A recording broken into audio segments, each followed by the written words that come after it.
Carrie Lindquist, author of Foundations Phonics, and I'm here today with my mom, Kristen Pratt, and she's also the author of Language Lessons for a Living Education.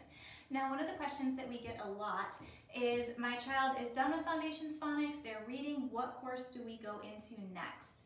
Well, Kristen actually wrote Language Lessons for Living Education 1 as the follow-up course to Foundations Phonics. So Kristen, can you tell us a little bit more about what skills the student will be building in Language Lessons 1? Yes, level 1 is a transition from Foundations Phonics into this entire series. They're going to start off with basic reading skills, so they're going to brush up a little bit on the skills that they've learned in this level. And then what they're going to do is they're going to start learning, some of the more tricky blends, the trickier vowels. So they're going to spend their time in this book just really diving deeper into the reading process and really honing some of those areas that students tend to struggle a little bit with. In addition to that, they're going to cover they're going to have just an introduction to basic grammar, some punctuation. They're not supposed to master this. It's just that introduction. And then the world of spelling, which can be the tricky part. And so it's important to keep in mind with the spelling component that, again, it's just an introduction.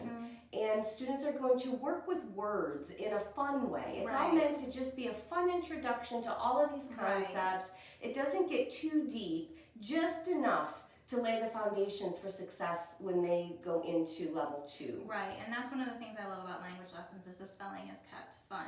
Now I see there's also some additional books here that we have in the set. Why are there books included with Language Lessons 1?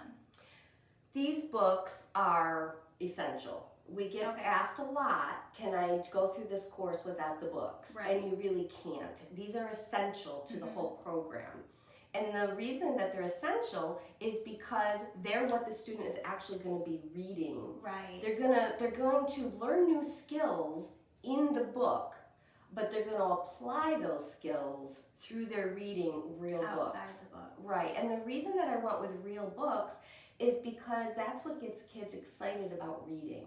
Just reading a list of words on a page really doesn't generate excitement, but a story does.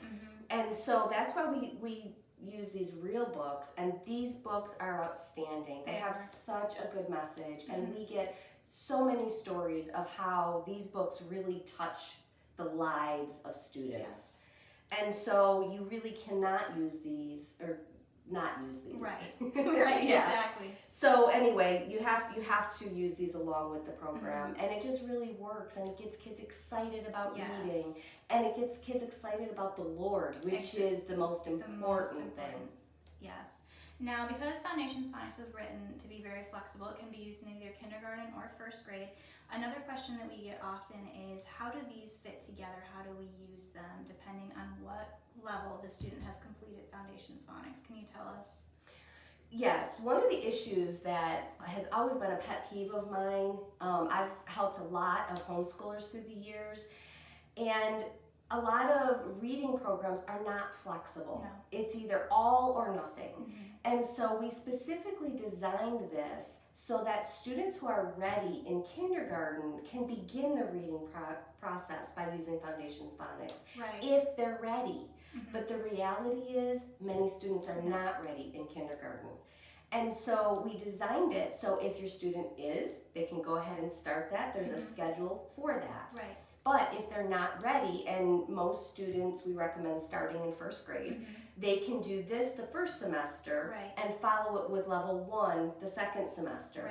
The students are all going to end up in the same place by the end of first grade, ready to transition into second grade reading, writing, grammar, and all those things that they're going to learn. But this allows flexibility so that we can meet the needs of our student. We can teach them where they are, not where everybody else is. Because we are designed, we're fearfully and wonderfully made. And our students are as different as our fingerprints. And it does not mean that a student who's not ready to start reading until first grade is somehow behind. It means that their brain is developing in a different area. and it just hasn't started to develop in the area required for reading. Right. And so we just want to be real careful not to push the student beyond their ability, which is why most students should be starting their reading at the beginning of first grade Right. rather than pushing it in kindergarten when they're not Yes. ready. Yes, it makes such a difference when you wait until the student is ready, and Yes. then it's such a fun journey to watch them learn how to read. Thank you for joining us today, and we hope this was helpful answering your questions.